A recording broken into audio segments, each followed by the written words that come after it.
আমার মেয়ে তিনবার মাধ্যমিকে ফেল করে এইবারে থার্ড লিস্টে পাস করেছে।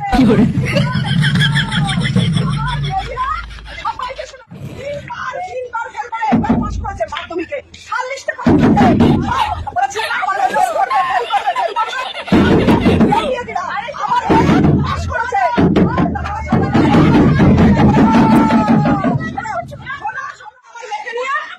পাস করেছে, থার্ড লিস্টে, থার্ড লিস্টে। আমার মেয়ে থার্ড লিস্টে পাস করেছে তিনবার ফেল করে। পাচ্ছিলেন না? কি বলেন, বলেন, বলেন। তিনবার পাস করেছে তো? তিনবার ফেল করে নো নো নো নো বাবা